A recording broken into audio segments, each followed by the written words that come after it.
Hi friends, welcome back to my channel historical places.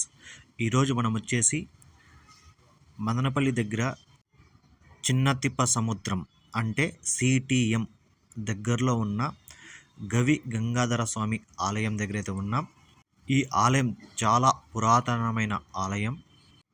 ఈ టెంపుల్కి ఎలా వెళ్ళాలి, ఎన్ని కిలోమీటర్లు మొత్తం అయితే ఈ వీడియోలో అయితే చెప్తాను. ఈ వీడియో కానీ మీకు నచ్చితే ఒక లైక్ చేయండి, అలాగే షేర్ చేయండి, నా ఛానల్ని సబ్స్క్రైబ్ చేసుకోండి.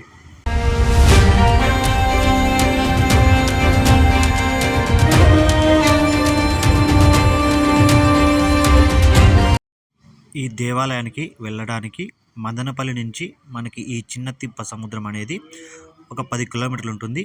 ఈ 10 కిలోమీటర్లు వచ్చిన తర్వాత ఇక్కడ సిటిఎంకి గేట్ ఉంటుంది, రైల్వే గేటు. ఈ గేటు దాటుకుంటానే లెఫ్ట్ సైడ్ అయితే వెళ్ళాలి. మనం రైట్ సైడ్ వెళ్తే వాయిల్పాడు, తిరుపతి ఈ రూట్ వస్తుంది. మనం లెఫ్ట్కి అయితే వెళ్ళాలి. ఇక్కడ నుంచి 1.5 కిలోమీటర్లు అయితే ఆ టెంపుల్ అయితే ఉంటుంది.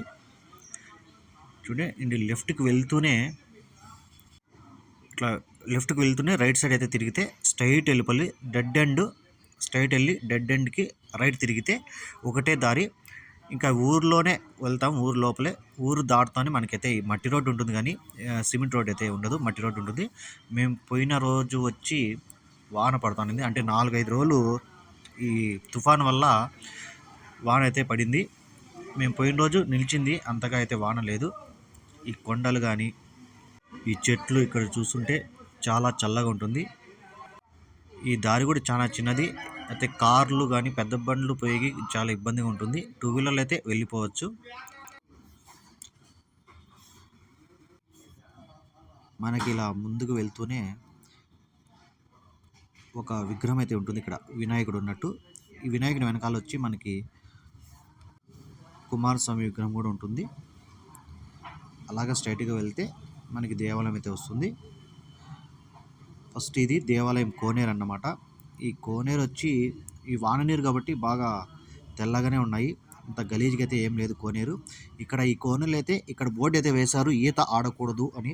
ఎందుకంటే ఏమన్నా ఈత ఆడి గలీజ్ చేస్తారని అక్కడైతే వేశారు. నీళ్ళు చూడండి చాలా తేటగా ఉన్నాయి. ఇంకా దేవాలయానికి వచ్చి ఇదే రూటు. ఇక్కడ జనాలంటే ఎక్కువ ఉన్నారు. ఇక్కడ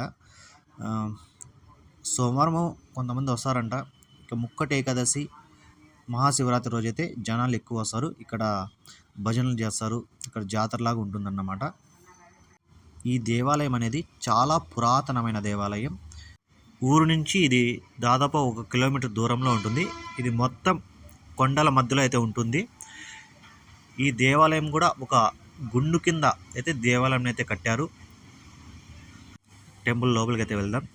శ్రీ గవి గంగాధర స్వామి దేవాలయం. ఇక్కడ వెలిసినది వచ్చి శివుడు. మొత్తం చూడండి, ఇది ఒక గుండు అన్నమాట. ఈ గుండుకే ఈ రాయి, ఈ రాయికే ఈ సైడ్ అయితే గోడ అయితే కట్టేశారు. ఇలా గోడ కట్టేసి దేవాలయం అయితే చేశారు. దీనినే గవిగుండు అంటారు. అంటే గవి అంటే ఇలా హోల్లా ఉంటుంది కదా, లోపలికి వెళ్ళడానికి గుహలు అలా ఉంటాయి కదా, అలా అన్నమాట ఇది. ఇక్కడ పూజారులు కూడా ఉంటారు. మేము పోయే టయానికి వచ్చి బుధవారం పోయాం కాబట్టి, అంటే వాళ్ళు పూజ చేసి దీపం పెట్టేసి వెళ్ళిపోయారు. ఇంకా వాళ్ళని అడుగుదాం అనుకున్నాం, మేము పోయేటానికి వాళ్ళైతే ఎవరు లేరు. వాళ్ళ నెంబర్స్ కూడా అయితే ఇక్కడ లేవు. ఇంకా ఒక 4-5 మంది స్వాములు అయితే అయ్యప్ప మాల వేసి ఇంకా కొంత ముందర, అక్కడే దేవాలయం ముందరే ఒక రూమ్ ఉంది, అక్కడ వచ్చి బిచ్చ చేస్తున్నారు, అన్నం తింటున్నారు మధ్యాహ్నం పూట. వాళ్ళని అడిగితే ఒకరు చెప్పారు, ఇది చాలా పురాతనమైన దేవాలయం, దాదాపు 600 సంవత్సరాల ముందు దేవాలయం అంట ఇది. ఇక్కడ ఏమైనా కోరికలు కోరుకుంటే ఖచ్చితంగా నెరవేరుతాయని ఇక్కడ ఉన్న భక్తుల నమ్మకం. చదువు గురించి, సంతానం, పెళ్ళి, ఆరోగ్యం, ఇక ఏమన్నా సమస్యలు ఉన్నా కూడా ఇక్కడైతే కోరుకోవచ్చు. అన్నిటికంటే ముఖ్యంగా ఆరోగ్య సమస్యలు అయితే 100% నెరవేరుతాయని ఇక్కడ ఉన్న వాళ్ళైతే చెప్పారు. ఇది వచ్చి రాజుల కాలంలోనే ఇక్కడ వచ్చి శివలింగాన్ని అయితే ప్రతిష్ఠించారు. ఈ టెంపుల్ అనేది అంతగా ఫేమస్ కాలేదు కాబట్టి మనకంత దీని గురించి, ఈ టెంపుల్ గురించి చరిత్ర అంతగా తెలియదు. అక్కడ ఉన్న వాళ్ళు చెప్పిన ప్రకారం చూసుకుంటే ఇది చాలా పురాతనమైనది. అంటే చోళుల కాలం రాజ్యంలో ఆ ఒక రాజు వచ్చి దీన్ని ప్రతిష్ఠించాడు. అప్పటి నుంచి వాళ్ళ పూర్వీకులు ఇక్కడ ఉన్న వాళ్ళు, ఇప్పుడు ప్రస్తుతానికి ఉన్న వాళ్ళ పూర్వీకులు పూజించే వాళ్ళు ఇప్పుడైతే వీళ్ళు ఉన్నారు. ఇక్కడ జనాలు అయితే డైలీ అయితే ఎవరు రారు. సోమవారం రోజు కొంతమంది వస్తారంట. ఇంకా శివరాత్రి రోజు అయితే జాతరలు జరుగుతాయి. ఇక్కడ భజనలు అవైతే నిర్వహిస్తారు. ఒక 3 రోజుల పాటు ఇక్కడ బాగుంటుందంట. ఈ టెంపుల్ ముఖ్య ఆకర్షణ ఏమంటే కొండల మధ్యలో అయితే ఉంటుంది. వేసవి కాలంలో కూడా రావడానికి మంచిగా ఉంటుంది. చాలా చల్లగా ఉంటుంది. ఇక్కడైతే ఏదో ఉంది కానీ చూసాం, కానీ లోపలంతా ఏమన్నా పాములు ఏమైనా ఉంటాయేమో కానీ అందుకైతే లోపలికి పోలేదు. టెంపుల్ పక్కనే ఇదైతే రాశారు, సిటిఎం చెరువు నిండింది పెద్ద సముద్రం అంటే ఈ డేట్స్ వచ్చి ఆ డేట్లో అయితే ఈ చెరువు అనేది నిండిందన్నమాట. నేనైతే అదే అనుకుంటున్నాను. ఆ డేట్లో అయితే ఆ చెరువు అయితే నిండింది.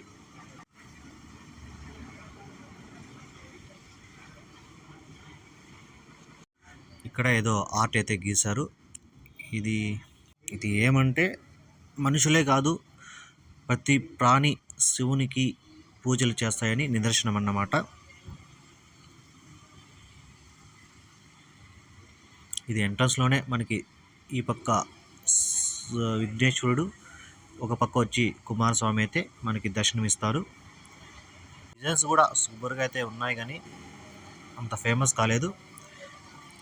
ఈ విగ్రహాల నుంచి కొంచెం ముందరికి వెళ్తే, వెనక్కి వెళ్తే మొగలి పొదలు అన్నమాట. ఇది మొగలి రేకులు ఉంటాయి కదా, అవి అన్నమాట. ఇక్కడ చాలా పెద్దగా ఉన్నాయి, కానీ పూలు అయితే ఏం లేవు, కానీ ఓన్లీ రేకులు మాత్రమే ఉన్నాయి. పూలు అయితే కోసేశారంట. ఇవి వచ్చి చాలా డేంజర్ అన్న. ఎందుకంటే ఇక్కడ ఈ మొగలి పొదలు అంటే మామూలుగా పాములు అయితే ఎక్కువ ఉంటాయంట. మీరు ఎప్పుడైనా ఈ దేవాలయం చూడాలనుకుంటే మదనపల్లి నుంచి 10 కిలోమీటర్లు, అక్కడ నుంచి ఒక 1.5 కిలోమీటర్ దూరంలో అయితే ఈ దేవాలయం అయితే ఉంటుంది.